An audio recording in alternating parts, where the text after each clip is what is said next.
Well, welcome to another class session. My life is being moved by this Jesus. The more I know about Him, the bigger He becomes, the greater He is in my eyesight. The more I want to know Him, I'm hungering and thirsting after Him. Oh, how I desire to have Him reveal Himself to me. See, I'm not interested in ideas about Jesus. I want to embrace Him. I want to know Him. And I trust that you're picking up on that kind of concept for your own life. That's what the whole saturation thing is all about, is becoming intimate with Him. So that moment by moment by moment, we're really flowing in His life, and all of ministry then is an outspill of His person to our world. And the kind of Jesus that He is will literally be demonstrated in and through us, which actually is where we're going in this class session today.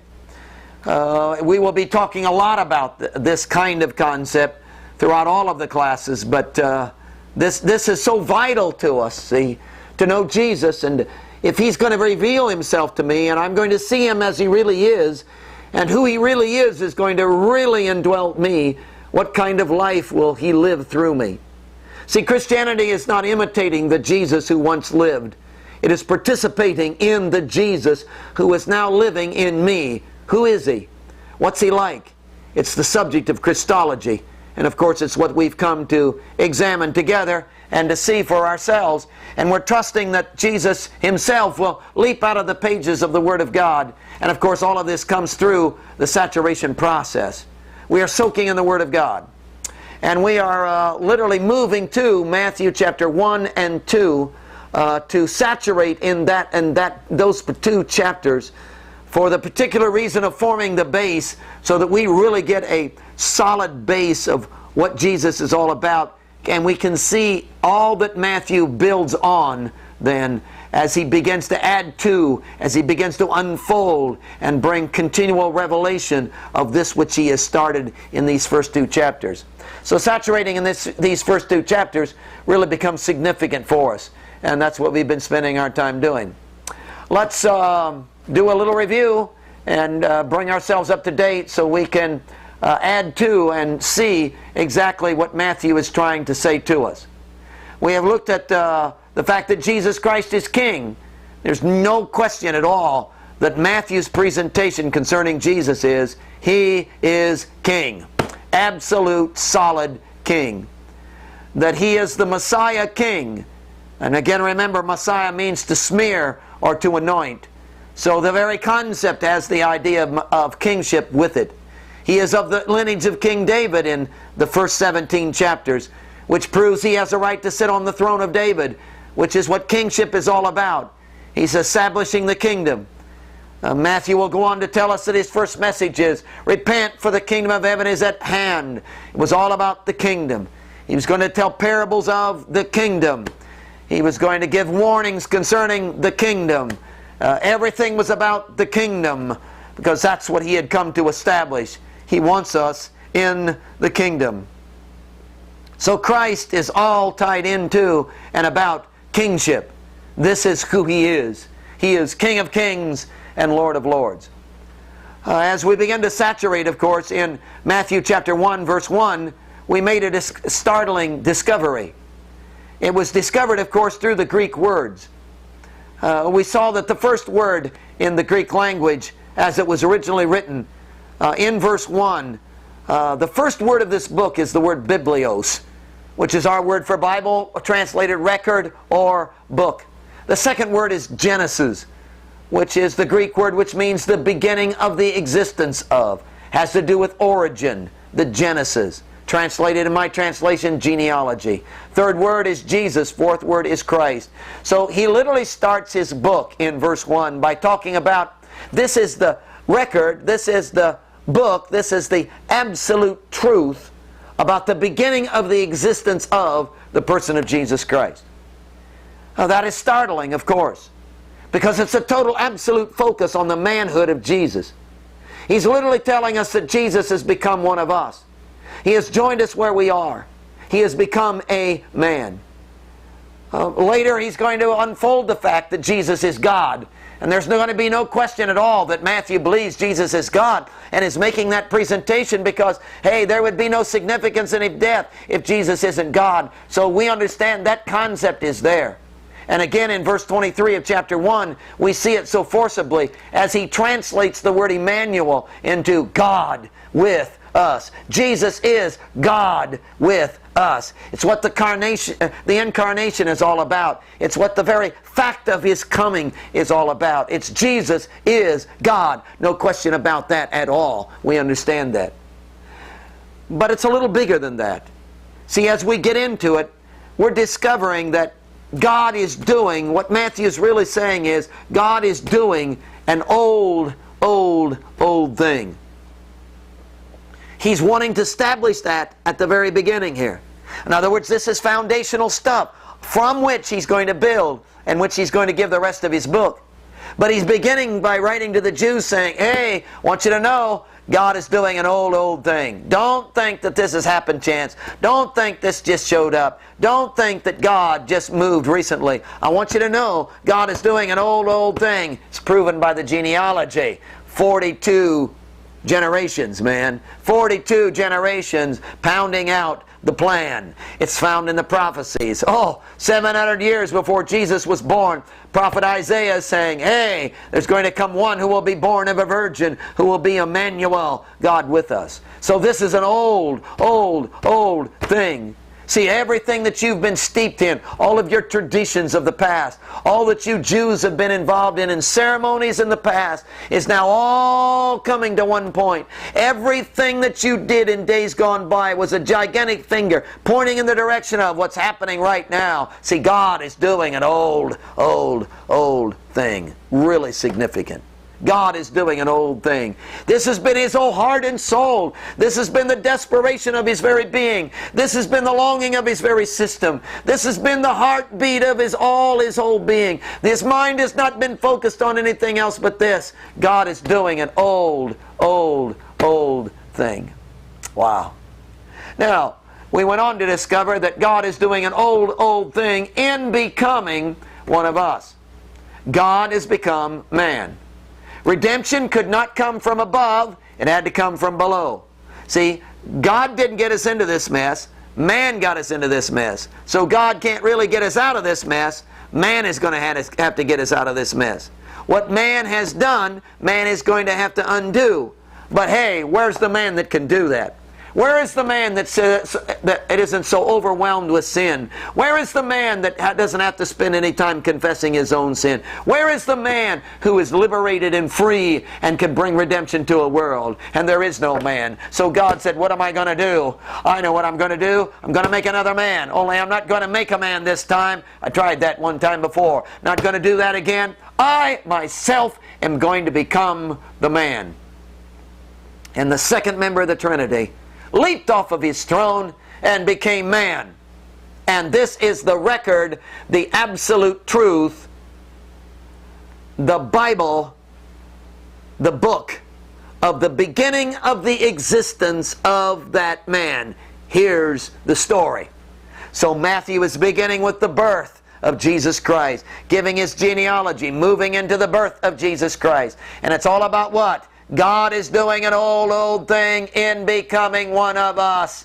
And he was not a fake one of us. He was not a vapor image of one of us. He was not a clone of one of us. He really was one of us. He had a birth certificate, had a grandpa. Hey, he really was one of us. He moved in our circles, had our flesh on, felt like we felt, ate our food, had our bad breath, man. Hey, needed to brush his teeth, had to wear deodorant like we do. He liked the girls like he was one of us, one of us. The body drives we have, he had. He was one of us. He really was one of us. God has become one of us. And again, what the old-time scholar said, which is just a phenomenal concept and statement, is that one of us has made it to the throne. One of us has become King of Kings and Lord of Lords. One of us, one of our kind, one like we are. Whoa, our brother is now king. Is now king. Fathom it if he can. Go to the depth of it if you can. He is really one of us. He is not a fake God. He is not a God who had an edge on us. He is not a man who had an edge on us. He really is one of us, which calls us to a whole new kind of holiness. For the power that was available to Him is now available to us. What God did through Him, He wants to redo through us. The same Holy Spirit that lived in Him is the same Holy Spirit that now wants to live in us. God has become one of us. God is doing an old thing in becoming one of us. The discussion for today is this. If God is doing an old thing in becoming one of us, what is the purpose? Now I know it's easy to dig into your reservoir and say, oh yeah, He did it for redemption, wants to save a whole world. Hey, that's the reason He's become one of us. But let's stick with what Matthew's saying. Let's saturate in Matthew. Let's pull it together, chapters 1 and chapters 2. And even in chapter 1, verse 1, if you don't even go beyond the verse, you get it. Because again, he highlights it in saying, Son of David. Now the significance of it is that he says that before he says, Son of Abraham. Like, this is why I'm giving you the whole genealogy. This is why I'm spilling this whole thing out. Here is the impact of what I'm trying to make on you. This is what I'm trying to say. That Jesus Christ is the Son of David, which passes the first test. He is the Messiah, the rightful King, the heir to the throne. He has a right to sit on the throne of Judah. He is King. So the whole unfolding of chapter 1 and chapter 2 is all about kingship, brother. Kingship. The whole unfolding of the book is all about kingship. He displays Jesus as having the authority of a king. So when we say God is doing an old thing in becoming one of us, it is for the purpose of becoming the King. The King of Kings and Lord of Lords. So now you've got a focus for His whole book, the purpose for His whole writing. What chapters 1 and chapter 2 is really all about. God is doing an old thing in becoming one of us for the purpose of becoming the King. Christology. Jesus Christ is the King. Now, understand He's not trying to be the King. He's not afraid of a group of people getting together and overthrowing His kingdom. He's not worried about that at all. He is solidly, absolutely King. There is no way He cannot be King. It's the very nature of His being. It's the destiny of His person. It's given to Him by God the Father Himself. He is seated at the right hand of the throne of the majesty of God, King of kings and Lord of lords. Jesus Christ is King. Wow. God is doing an old thing in becoming one of us for the purpose of becoming the King. Now, I want to be sure you understand this, and we want to go over it in detail and saturate in it. Now, maybe you want to say, oh, I know exactly what you're trying to say. You're trying to say to us that God is doing an old thing in becoming one of us for the purpose of becoming a king so He can rule over us, which is what kings do. So that's the whole big deal here. He wants to rule over us. Now, if you think and saturate, you'll know that while that may surface view be true, when you go to the depth of it, there's something wrong with that statement. Let me give you the statement again. God is doing an old thing in becoming one of us for the purpose of being a king so He can rule over us. But you see, if the whole purpose was for Him to rule over us, He did not need to become man to do that. See, He was already ruling over us. See, the second member of the Trinity is God. He's sitting on His throne. He has all of His omni-qualities. He's omnipresent. He's omniscient. He's omnipotent. He's immutable. He has all of these great God qualities because He is God. That's the whole emphasis of the kenosis passage in Philippians. That Jesus thought it not robbery to be equal with God. Hey, He was God. That's the whole impact of John 1:1. In the beginning was the Word. The Word was with God, and the Word was God. See, He's got no problem ruling over us. See, if what He really wants to do, if His whole heartbeat is, hey, I want to be the big shot, I want to be king, I want to rule over people, I want people bowing at my feet, I want their applause and their worship, this is what I want. Hey, He's already got that. He is God. See, He doesn't need to become man. He doesn't need to sacrifice to become king. He doesn't need to do that. He's already solidly God, and He's ruling over us, and He's already king. So this whole business of the book of Matthew and God becoming man and the whole Christology concept is a waste of time, because He's already got what He wants. He is ruling over us. So that can't be all there is. There's got to be more to it than that. Oh, you say, I know what you're talking about now. It's this. It's that God is doing an old thing in becoming one of us for the purpose of being a king, so He can rule over us as one of us. See, it's one thing to rule up here as God. Yeah, you're far removed, and you're not, and we're little subjects, and He's big, and He's God, and we're not, and so He's ruling over us as God. It's another thing for God to give up all He has as God, become a total man, and then rule over us as a man. That would be an altogether different factor.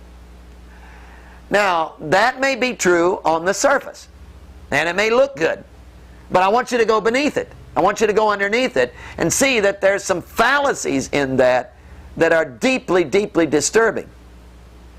Now, it is true that He is going to rule as one of us. That is true. He's seated at the right hand of the Father and on high. He's at the right hand in the place of authority. That is really true. He ascended. He was raised from the dead. He ascended. He ascended physically. He was raised from the dead physically. He ascended physically with the flesh that you and I are going to have in our own personal ascension when He comes the second time. And He's sitting at the right hand of the Father in His identification with us. He's still one of us, sitting at the right hand of the Father. He's still in the flesh, the resurrected flesh, ruling as one of us. He still has the limitations that you and I have. He's joined us. He never gave that up. And we'll discuss that in detail at another time. But the wonder of that whole thing, hey, He really is ruling as one of us right now. So that is true. We're not trying to undermine that. Except there's some things that don't make sense then. If He wants to rule as one of us, if He became man, became one of us for the purpose of ruling as a king as one of us, what was the business of all of the cross stuff? Why would He go to all the trouble to do that? He could have been king without that.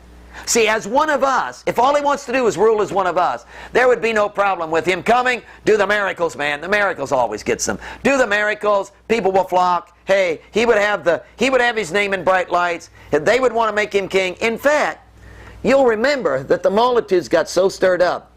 In fact, turn to it, will you? It's the Gospel of John chapter 6. And in the Gospel of John chapter 6, He has done a phenomenal miracle of feeding 5,000 men. Now, you know, wherever there's 5,000 men, there's 20,000 women and children. So you got at least 25,000 people sitting out there. I mean, they're everywhere. And He has fed the whole lot of them. It was the first all-you-can-eat free buffet. So it's there, man. In fact, they got doggy bags, to take home, and the disciples filled baskets full with the leftovers. It was a phenomenal miracle. And what was the reaction of the crowd to all of that? Well, you can see it in John chapter 6. In fact, go down to verse 15. Therefore, when Jesus perceived that they were about to come and take Him by force to make Him king, He departed again to the mountain by Himself alone. So, hey, what was the response of the crowd to this miracle? Hey, let's get Him. Let's make Him king. Let's push him into it. He's got to be our king. Can you imagine it? Free food all the time. Can you imagine it? Hey, heal my body. Wouldn't have to pay taxes. Hey, having that kind of king. Whoa. Hey, we'd be in. Let's get him. We want that kind of king. And they were going to force him into being their king. Now, if that's what Jesus wanted, if God is doing an old thing in becoming one of us so he can be king, so he can rule over us as one of us, then, hey, he had it made. Why did he slip off? Why did he perceive that that's what they were doing and he wanted absolutely nothing to do with it, and he cut them off and he escaped out of their midst and went off by himself alone to pray? Why did he do that? Because that's not what he wants. See, all the other kinds of stuff he got involved in really didn't make sense. If his agenda was that he wanted to rule as one of us as king. See, all the stuff he suffered, he didn't need to suffer. All the things he went through, he didn't need to go through. All the disciple stuff and the hypocrites and the battle with the Pharisees. Come on, he didn't need to. He could have just stuck with the popular stuff. See, his agenda wasn't quite right if what he was really wanting to do was be king and rule as one of us over us. See, there's something bigger going on here. You've got to go further beneath the surface than that. Oh, you can go right here to Matthew chapter 1 and see that. Look at the whole birth process. And you know the details of this whole thing. And some of it is, of course, given in Matthew. We add Luke's account to it. But you can see it all here in what we're saturating in. Why would he be born in a stable if he wanted to be king as one of us? See, that isn't the pattern. If you want to be king as one of us, you're born in a palace, man, with silk sheets, you know, and kings and princes are oohing and eyeing, and queens are giggling, and all of those things are going. If you want to be one of us, king as one of us, then you really need to get on with, you wouldn't be born in a stable. I mean, come on. And who's looking on? Cows are looking on. I mean, and it's not the smell of perfume, it's the smell of manure. I mean, what's the deal here? If he wants to be king as one of us and rule over us as one of us, this is not, why does he do this stuff? This is not the way to go. I mean, the whole business of washing disciples' feet, that's not the kingly kind of thing to do. See, that's not the pattern of kings. I mean, kings get their feet washed if that's what he wants. See, what is his agenda? We're talking Christology here. What is he after? If the whole deal is he's king, then the question arises, what kind of king is he? Obviously, he doesn't want to, he did not come. God is not doing an old thing in becoming one of us for the purpose of being a king so he can rule over us as one of us. There's something bigger here going on than that. I mean, why is he always spending his time with sinners? I mean, the whole book is full of it, isn't it?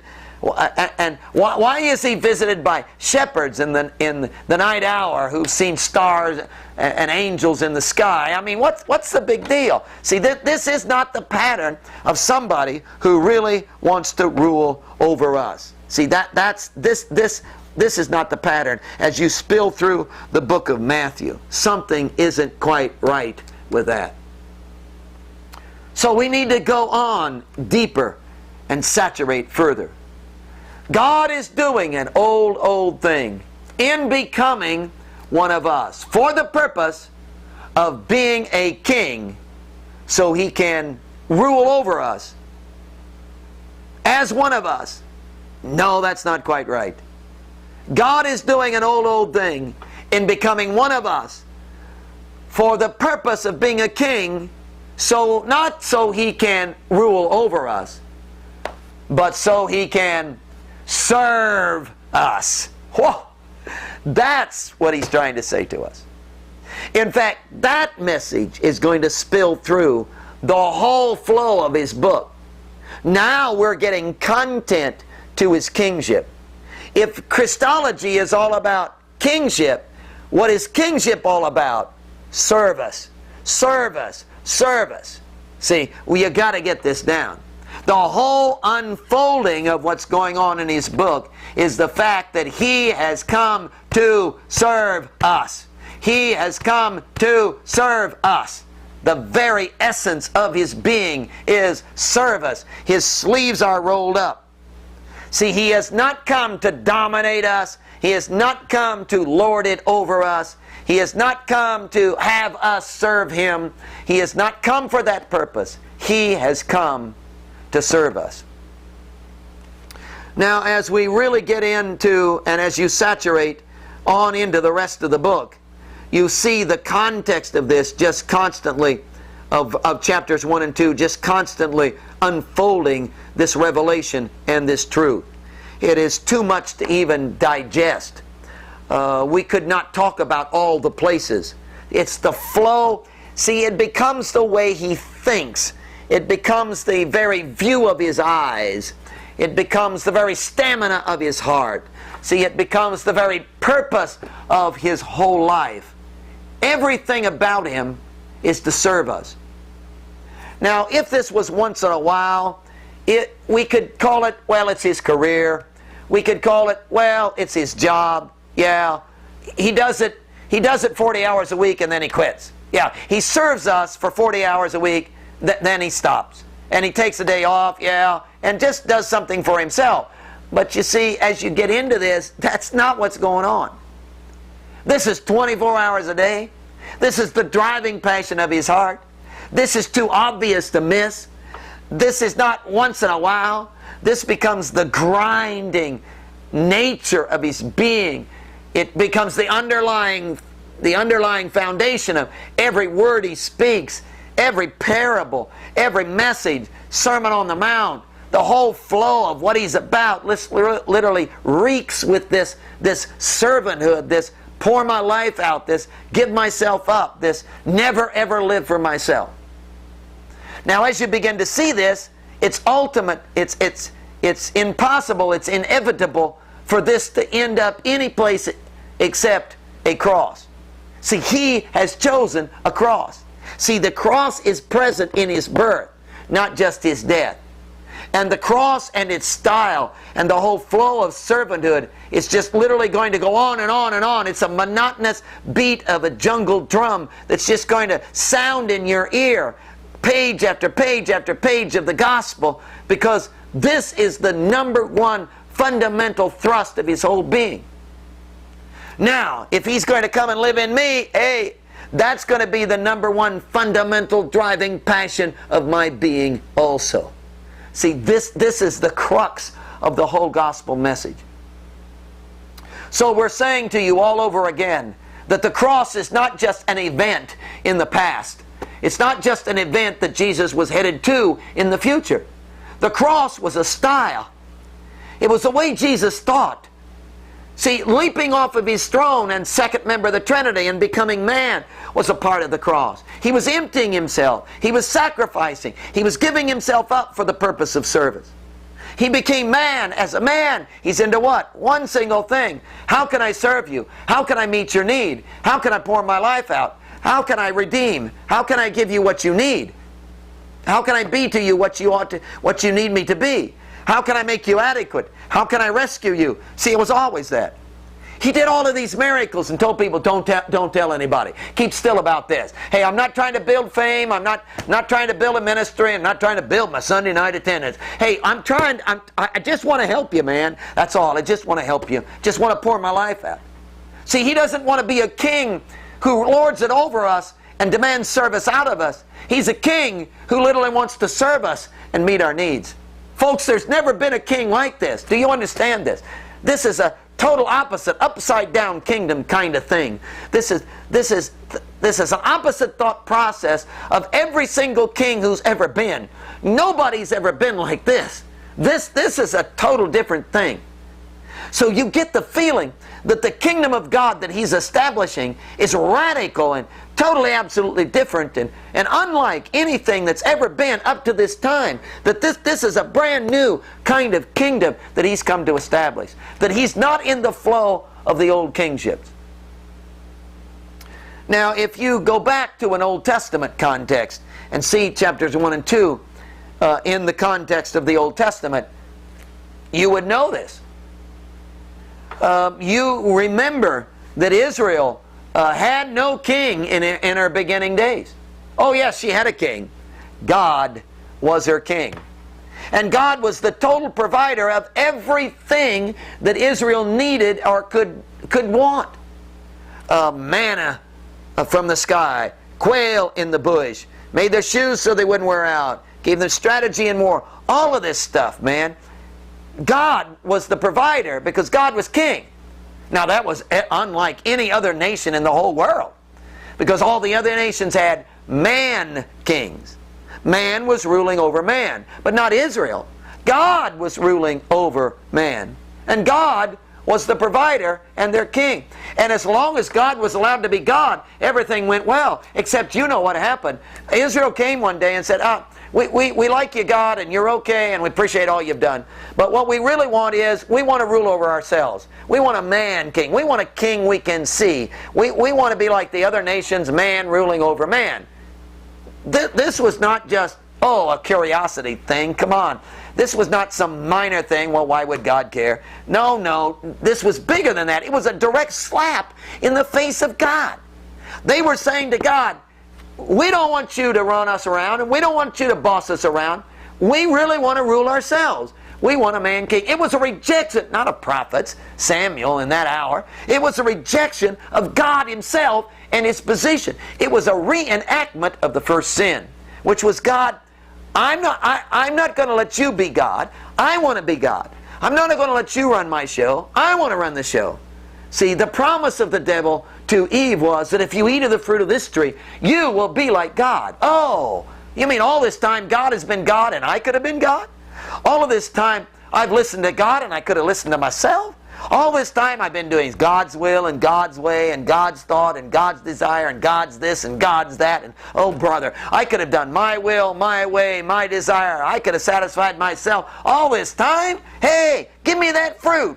And she ate of the fruit to dethrone God and enthrone herself. Same thing happened in the Israelites. God, we don't want you as king. We want to be our own king. So do you see the fundamental issue of all of Christianity is the kingship issue? Who's going to run the show? Who's going to operate the program? See, it's not a matter of drugs, and it's not a matter of alcohol. See, it's not a matter. You got to get the record straight here, man. It's not a matter of adultery. It's not a matter of pornography. Oh, those things play into it, but it's not a matter of that stuff. See, the fundamental issue in Christianity is who's going to run the show, son? Who's going to be the king? Who's going to control? Who's going to flow through? Who's going to be the source of life? See, where is the thing going to come from? Are you going to let him be king in your life? See, that's the fundamental issue. So Jesus, God is doing an old thing in becoming one of us for the purpose of being a king, not so he can rule over us, but so he can serve us. Because in his service to us, we become what we ought to be.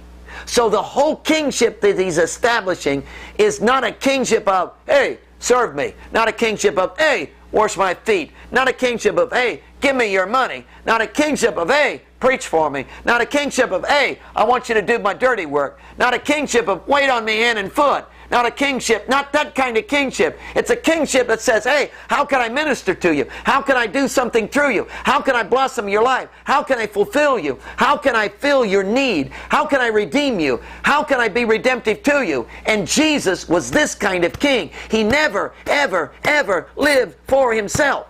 It's the style of the cross. It's the cross style. It's what it's all about. It's the fundamental of the kingdom. This is the kingdom that he's establishing in us. Now, as you go into Matthew, you see this strange kingdom literally being portrayed in the rest of the book. He doesn't want subjects. He wants brothers. See, he has called us into himself. Now, you see this strange kind of thing taking place all the way through the book. But let's go to one of the chapters and see it for ourselves. For instance, let's go to chapter 17. And here's just an interesting scene where you see this. They have come into Galilee in verse 22, and Jesus has given them the second prediction concerning his death and his resurrection in verse 22 and 23. And then they come on into Capernaum, which of course is in Galilee. And while they're coming into Capernaum, in verse 24, one of the leaders of Israel, who is responsible for collecting the temple tax, comes to Peter and says, "Hey, is your master cheap? You guys haven't been around, haven't paid your temple tax. Are you going to pay? Or does your master try to weasel out of things like that?" Oh, Peter just was irate. I mean, can you see him? His self-centered carnality kicked in. He lost his temper. If he would rebuke Jesus, he certainly would rebuke this Pharisee. Climbed his frame, went all over him, no doubt, put him in his place, and said, "Hey, my master's not cheap. We do pay a temple tax. Don't get off my back, blah, blah, blah." Really gave it to him. Now, he came to Jesus, who was, of course, in the house, evidently in a house, and he thought that Jesus would applaud him. And he thought he'd come to Jesus and say, "Hey, I just cleaned the frame of a Pharisee," because Jesus was doing that all the time. So he thought, "Wow, hey, Jesus really appreciate what I had to say." And but it says in verse 25 of chapter 17 that Jesus anticipated him. Interesting, isn't it? So Jesus is in the house, sees Peter coming, anticipates him, and went to him and said, "Let me ask you a question." Come out back, by the way, in the woodshed. Out back. I want to talk to you. What do you think? What's your opinion?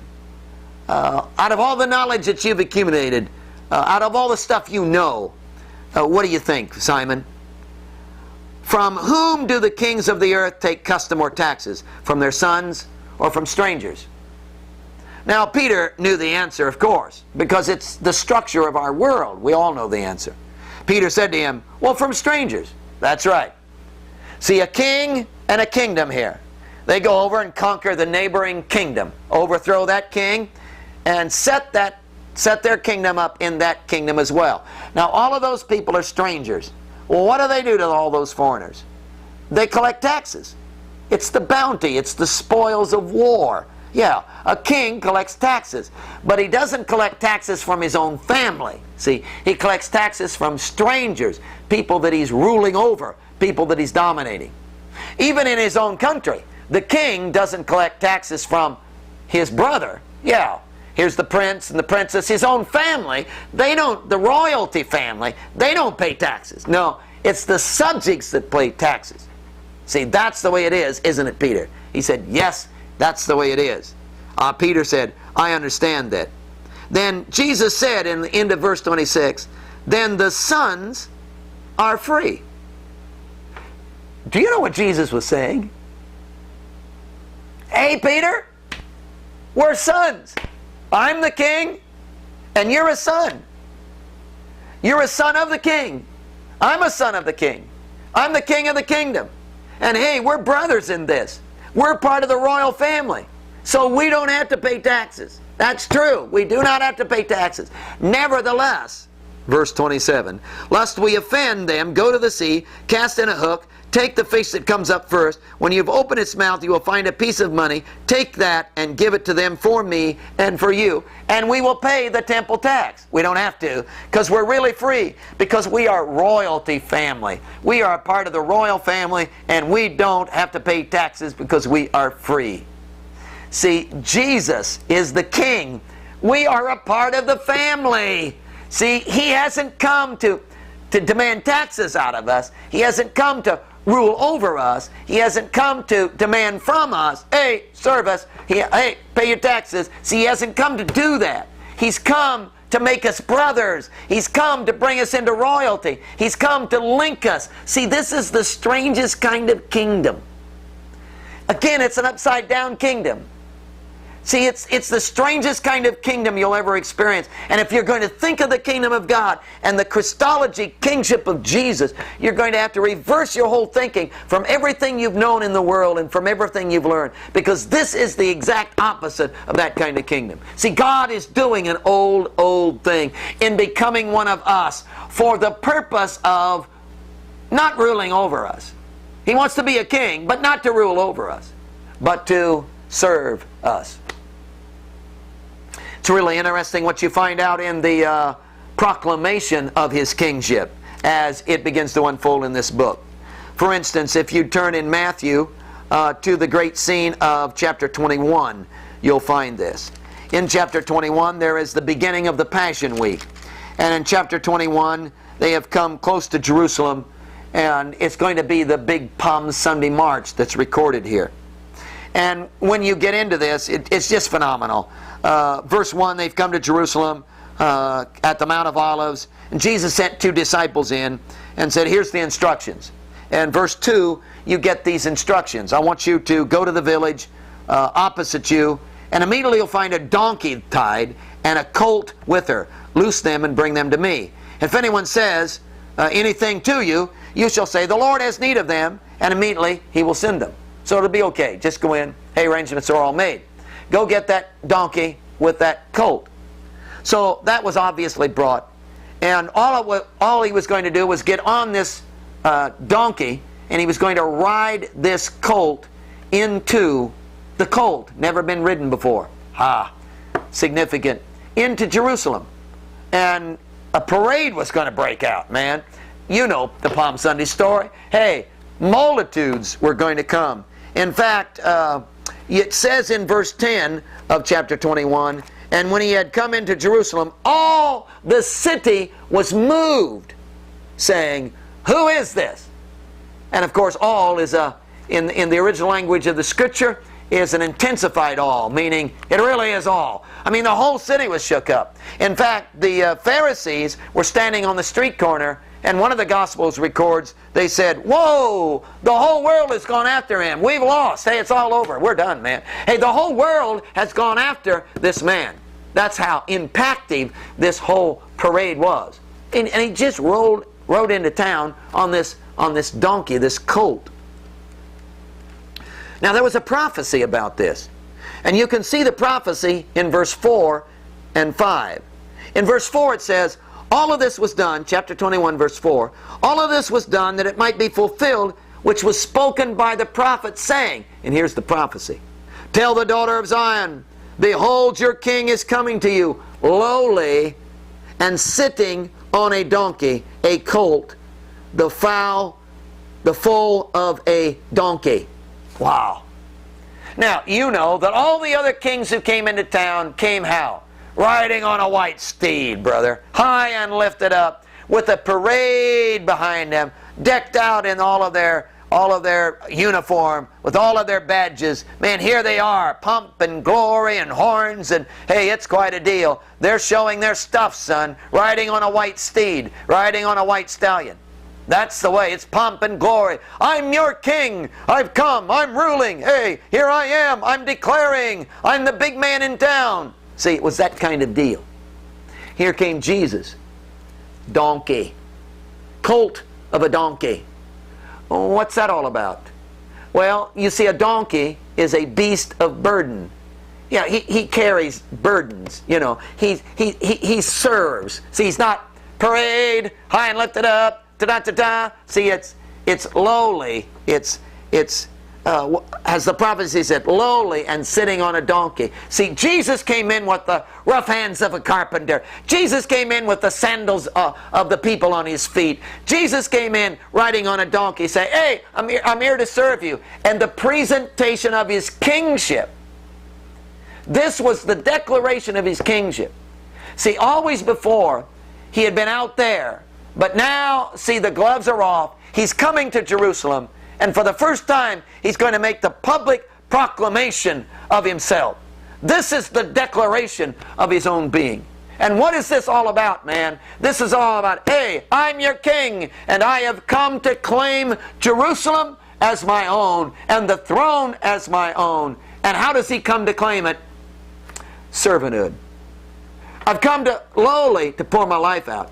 I've come to give myself for you. I've come to lay my life down for you. I've come to Jerusalem for the purpose of a cross.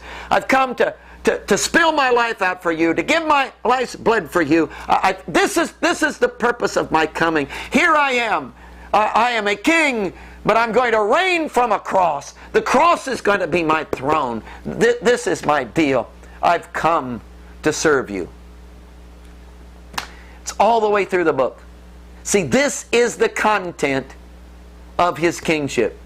God is doing an old thing in becoming one of us for the purpose of becoming a king. Not so he can rule over us, but so he can serve us. Oh, I would be amiss if I did not say to you, how can He meet your need? See, that's the way He is now. How can He meet your need? He ever liveth, this moment, sitting at the right hand of the Father in the throne of the kingdom. He ever liveth, according to Hebrews, He ever liveth to make intercession for you right now. How can He meet your need? His sleeves are rolled up. He wants to minister to you. Where do you hurt? What do you lack? What's the complication? What are the barriers? Where do you feel inadequate?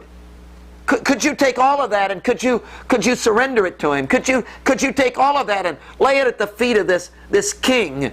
See, He's not come demanding. He's not come, you will. He's not come, well, you shape up. He's not come with rules. He's not come with a list. He's not come with, you will preach for me and preach so many sermons a week. He's not come with accomplishment. He's not interested in attendance records. How many come on Sunday school on Sunday morning? See, He's not into that, man. He's not into that. He's into sleeves rolled up. How can I meet your need? How can I embrace you? How can I be redemptive to you? Now, we know as we get into the furtherance of the gospel in our own lives that that's the Jesus, the Spirit of Jesus that's filling us. That's the Jesus who wants to come and act on the stage of our lives. That's the Jesus who wants to spill Himself through us. That's the Jesus who wants to display who He is. That's the Jesus who wants to empower us so He can flow through us. That's the Jesus who doesn't want us to have a ministry. He wants to minister through us. See how His servanthood is?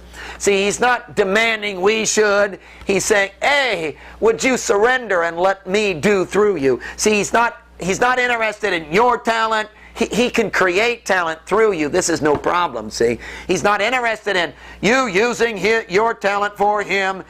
He's interested in allowing the divine flow of. He's not interested in you imitating Him and trying to be like Him. He's interested in you letting Him be who He is through you. See, the whole deal is servanthood. Down to the very bottom line of Christian experience. It's Jesus flowing through you, Jesus ministering through you. See, you don't have to love. He wants to love through you. See, you don't have to set yourself apart, be sanctified. He says, the God who has called you to be sanctified is the God who will also do it. I will do it through you. Hey, just respond to me. Come on, just respond to me and allow me to flow my life through you. Let me be in and through you what I've dreamed for you. So God is doing an old thing in becoming one of us for the purpose of being a king in our lives, not so He can rule over us, but so He can serve us, and that means He serves through us. For in serving us, He serves through us. See, no requirements, let me serve through you. No obligations, let me serve. Not duty done, let me serve through you. Let me spontaneously love through you. Let my supernatural, overwhelming power begin to move through you. And man, that's what happened in the book of Acts. They literally shook their whole world. In 70 years, they won their world to Jesus Christ. Oh, they didn't, because it wasn't the acts of the apostles. It was the acts of the Holy Spirit. And the apostles were a stage upon which Jesus was serving through them. And in serving through them, served them. See, it's a fundamental of the kingdom. When are your needs met? Oh, when you allow Him to serve through you to others, then your needs are met. When do you experience the love that you're desperate for in your heart and mind? Oh, when you let Him spill His love through you, all of a sudden love begins to come back to you. So He meets your need through you as it comes back to you. See, it's all wrapped up in this servant king concept. It's the essence of Christology. God is doing an old thing. I want Him to do that old thing in me. Jesus, be born in me so you can live your kingship servanthood through me. I want to be a brother, man. I want to be a part of the royal family, son. And I want to be so tied in with Him that His blood flows through me. His life flows through me. His life is my life. I give Him the right to live His life through me so that there'd be no difference between my life and His life, because His life is my life. And He is literally serving through me. Where will that take me? It will take me into never ever living for myself. It will take me into absolute servanthood. It will take me into a cross, bleeding, suffering, dying. It will take me into the total collapse of my life at His feet. It will take me into life itself. It'll take me into real ministry. It'll take me into lives being changed. I got to have that. I got to have this King in me. Jesus is the King. What a Christology we have. We're going to continue on our study. Keep saturating in Matthew 1 and 2 and do your assignment. Thank you.